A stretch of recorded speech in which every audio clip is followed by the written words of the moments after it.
Good morning, everyone. How are we doing? Thanks for coming to our session this morning. My name is Trent Purdy. I'm the Multimedia and Digital Collections Archivist at the University of Arizona Libraries in Tucson, Arizona. Today, our talk is Stewardship of Oral Histories at the University of Arizona Libraries. I'm being joined today by my colleague, Lisa Duncan, and she's going to start us off. All right, thank you. I'm going to start us off. So for some context, special collections at the UA Libraries began officially in 1958, but have been collecting materials for many years before that. Special collections has 8 collecting areas, 7 here listed on the screen, with a newest addition, the Arizona Queer Archives, which was transferred to the UA Library Special Collections from the Institute of LGBT Studies on campus last year.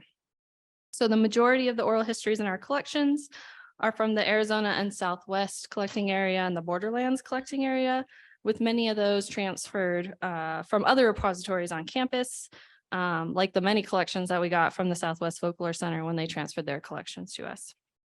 Those also contain our oldest oral histories dating back to the 1940s, which don't have any releases for them. So we're going to be talking about our development of release forms and other oral history forms. And we're mostly talking about legacy oral histories, although we do use our forms, which we'll talk about later on, for new projects that are being started as well. All right, thank you. I'm going to take a brief moment to just discuss AV stewardship at the U of A and what role I played in getting it to where it is today. So in 2016, I was hired in my position that I'm in now, the Multimedia and Digital Collections Archivist. At that time, that was a brand new position, and it really demonstrates that special collections and the wider library resource allocators understand the value of audiovisual primary source materials. There we go. And create this position specifically dedicated to stewarding our audiovisual holdings and curate these collections as well. This position has afforded me the opportunity to build an AV digitization program from scratch and create workflows, policies, and processes which did not exist, were not documented, or simply needed updating. So the very first thing I did in this position in 2016 was a survey of all of our audiovisual holdings held across our process and unprocessed collections.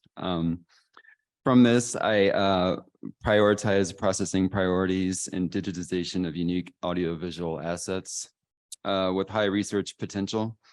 So from that survey, our findings were that we had over 4,000 unique audiovisual assets across 50 collections, spanning primarily from the 1940s to the late 1990s. The vast majority are held on magnetic media, so audio tape and the various forms of videotape like pneumatic and VHS. Also, one of the things that this survey revealed was that we have a significant amount of oral histories, which since then have been prioritized for processing, and we've digitized a lot of those since then. And then we're going to talk a little bit now about what that means, stewarding these oral history materials. Cool. Okay. So we all know the importance of oral histories, as our keynote speaker eloquently described this morning. Oral history is an invaluable primary source. It covers a lot of topics with lots of people and communities, and can provide intimate firsthand details of events by the people who experience them. Given this, oral histories are invaluable historical resources and are rightly prized by researchers and communities, people.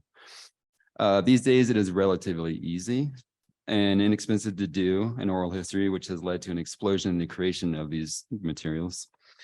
This is both a blessing, but also can be a curse when institutions are fronted with the complex stewardship issues posed by oral histories. A lot of institutions have legacy oral histories in their collections. I'm sure that is true of all of us in this room. With the advent of magnetic recording tape in the middle of the 20th century and portable recording equipment, oral historians were able to collect a tremendous amount of oral histories, a lot of which wound up in our cultural heritage institutions. And now we have to figure out how we're going to steward this, what we're going to do with them. So oral histories do share the unique stewardship needs of audiovisual materials that we've discussed, but they have a unique copyright conditions, which can determine the levels of access of these materials. Like all other AV materials, oral histories are protected by intellectual property rights detailed in the U.S. Copyright Act of 1976. And bear with me, I'm going to talk a little bit about copyright law. I'm not an expert. I hope you guys won't fall asleep. I'll try to blow through this pretty quickly. Both the interviewer and the interviewee of oral histories are considered joint creators of the works and therefore hold joint copyright ownership and corresponding legal rights to their exploitation. According to the Copyright Act of 1976, a joint work is defined as a quote a work prepared by two or more authors with the intention that their contributors be merged into inseparable or interdependable parts of a unitary form. You still with me? All right. So essentially, it's essential for both the interviewer and the interviewee to sign a release form and for institutions to hold this.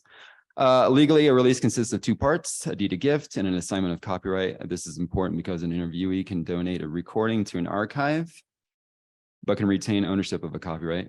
Sure, we're all familiar with that. And interviewees also may grant some rights, but not others. For example, allowing an oral history to be made available to researchers, but not licensing it for commercial use. So within special collections, the way we make our oral histories globally access for our streaming platform, they must have those signed release forms, which we retain. Unfortunately, the vast majority of our oral histories do not have signed releases. So bring us to our next part, digitization and levels of access for oral histories. So with audiovisual materials, digitization is the only true way to preserve these materials due to playback hardware obsolescence, especially when we're talking about magnetic audiovisual materials. At special collections, digitization of our AV materials is always done from a preservation standpoint. We also generate access copies, which are added to our streaming platform, which is Aviary. I don't know if anybody in here uses Aviary. It's absolutely wonderful. It's a game changer for us. They're not paying me to say this, but I cannot stress this enough. It's a wonderful product. In the case of our oral history materials, without releases, the levels of access are determined by the existence of the forms. Those without the releases are discoverable, but they are not globally accessible. I don't want to try to risk it to link out to our Aviary page, given some of our technical difficulties, but if you're really interested, you can go to our Aviary instance, which is arizona.aviaryplatform.com. If you go to an oral history that has been restricted, there'll be a little button on it you click that says request access. What that does is that will send a notification to the administrators, me essentially. And then we correspond with the person requesting saying, you know, hey, you can't access this because we don't have the release forms globally. What we can do is make this available to you in our reading room computer. We have a dedicated computer that we limit it to that IP address.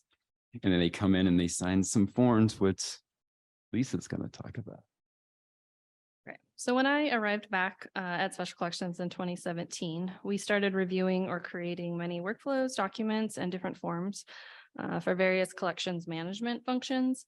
So as part of that review, we looked at our oral history documentation or lack of oral history documentation. So as Trent mentioned, his work digitizing oral histories emphasized the need for more formal documentation. So in my previous work at the University of South Dakota with the South Dakota Oral History Center, we had looked at what documentation would be needed for our work there. So the forms that we created there and other oral history centers forms helped Trent and I create our documentation at the U of A, including the two I'll talk about, our release form and a use form. So Trent and I used examples, like I mentioned, from related forms at our institution. We had previously been using a media release form for oral history work, which was not ideal. Forms that I had used at the University of South Dakota and then other oral history centers around the US to include all the necessary elements for release, which Trent has already talked about. We also worked with our copyright librarian, Ellen, to craft and review the language related to the copyright. And it's very tiny on there, I'm sorry. We included permissions for interviewer and interviewee, as Trent mentioned, as most releases require that. as well as some temporary access restrictions that the interviewer or interviewee could add to their release. The form also includes release from next of kin, which was really important for us since most of our oral histories were from the 40s through 90s, as Trent mentioned, and may or may not have the actual interviewer or interviewee available to sign a release. So once we were satisfied that this form would work for us through many iterations within the library and within special collections, we actually sent it to our Office of General Counsel for their feedback and then for their final approval for the use of the form. So then the other form that we developed was for actual access in our reading room, which Trent was talking about through aviary. So after Trent began digitizing all of these oral histories, we started to think about how we can make them available if they did not have any release forms. So we worked with our copyright librarian again to craft language using other examples as well. Sharing and reusing is very important. This form allows researchers to use oral histories without releases in our reading room after agreeing to certain terms. Those are included here. They can't be published or quoted directly from or used in any commercial works. So the oral histories without releases are designated for research purposes only, and only non-identifying notes can be taken from the actual oral history. So with these two forms, we were able to design documentation that fit our needs at the current time and the current uses of our materials in special collections. Now Trent's going to talk about how it's going. So some of the outcomes and challenges that we've had, how's it going so far? So for some of our legacy oral history materials that we have made available by our streaming platform, we have obtained releases for several of these from either interviewees or the next of kin. And some of the highlights are oral histories from the Marion Davidson papers. She was very active in the sanctuary movement that occurred in Tucson in the early 80s, doing firsthand interviews with the major players in that movement. And so she was able to obtain releases for Jim Corbett, John Five, and Lupe Castillo. And because of that, a lot of researchers have been able to access this and incorporate this into their work, and they can do this from the comfort of their own home. This stuff is discoverable globally, which is really great. One thing that the release form is also being used is being distributed to researchers who are currently creating oral histories as part of their research projects. Just a semester, we had a professor in the College of Public Health who had some of his students doing an oral history as part of a research project on how the pandemic affected them. So we used this release form to make those materials when they come into us to be globally accessible. So obtaining these release forms as a part of a project's design will make future stewardship of these materials a lot easier for everybody, especially us as archivists. How's the use form going? I'm proud to say so far so good. It's only recently been implemented. I think about 2 or 3 months ago we started using this. And we've only had a couple of researchers come in and sign it, and there have been no complaints and no pushbacks. So this is always a plus in the reading room. The real challenge of the use form is communicating the requests to the rest of the wider special collections department. As I said, these requests come in to aviary and to me, and so I essentially have to send out these long, detailed emails to the department just saying who this person is, where they're coming in, what they're accessing, make sure they get these sign release forms and save them. So we're thinking about how we can make that step a little more fluid. But we're in the process of figuring that out. We'll report back on it next year. How's that sound? Thank you. That's it for us.